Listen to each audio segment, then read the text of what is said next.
भारतात अनेक वर्षापासून चालत आलेल्या या हलवाबद्दल तुम्हाला माहिती आहे का? भारताच्या अर्थ मंत्रालयात घडणारी अशी नेमकी कुठली परंपरा आहे?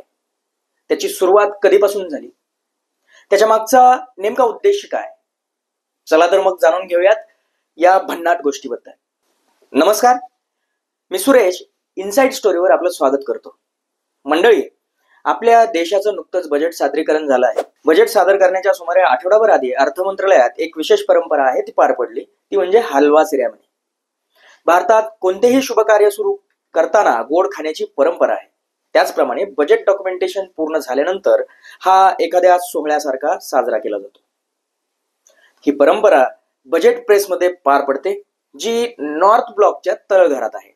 या हलवा सिरेमनीमध्ये अर्थमंत्री आणि अर्थ मंत्रालयातील सर्व अधिकारी उपस्थित असतात.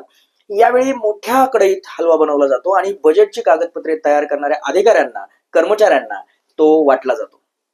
या सोहळ्यादरम्यान अर्थ मंत्रालयाच्या स्वयंपाकघरात मोठ्या कढईत हलवा तयार केला जातो, जो सर्व अधिकाऱ्यांना आणि कर्मचाऱ्यांना वाटला जातो. ही परंपरा बजेट छपाईच्या प्रक्रियेची अधिकृत सुरुवात दर्शवते, जी पूर्णपणे गोपनीय असते.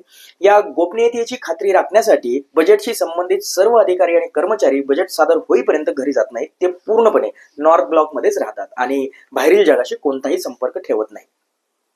हलवा सिरेमनी नंतर बजेट छपाईची अधिकृत प्रक्रिया सुरू होते. याचसोबत बजेटच्या तयारीत गुंतलेल्या अधिकाऱ्यांसाठी लॉक इन पिरियड सुरू होतो.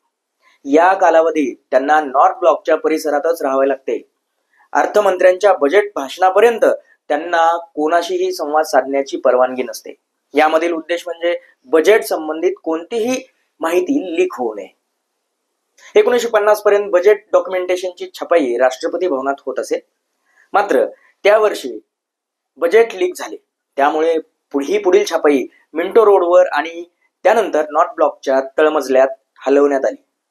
भारतीय संस्कृतीत कोणतेही शुभ कार्य गोड खाऊन आणि वाटून साजरे करण्याची परंपरा आहे. म्हणून बजेट तयार करणाऱ्या अधिकाऱ्यांचे तोंड गोड करण्यासाठी हलवा वाटला जातो आणि हा सोहळा मोठ्या उत्साहात साजरा केला जातो. 2020 मध्ये करोना काळात स्वतंत्र भारताच्या इतिहास प्रथमच हलवा सिरेमनी साजरी करण्यात आली नाही. त्याऐवजी कर्मचाऱ्यांमध्ये मिठाई वाटली गेली आणि बजेट संपूर्णतः डिजिटल स्वरूपात तयार करण्यात आले. मंडळी, ही गोपनीय हलवा सिरेमनी बजेट वितरण झाल्यावरच बाहेर येते. अर्थ मंत्रालयात घडणाऱ्या या भन्नाट गोष्टीबद्दल तुमचं काय मत आहे? आम्हाला हे कमेंट बॉक्समध्ये नक्की कळवा. आणि अशाच प्रकारच्या इनसाइड स्टोरीज पाहण्यासाठी आमच्या इनसाइड स्टोरीला सबस्क्राईब करा. धन्यवाद.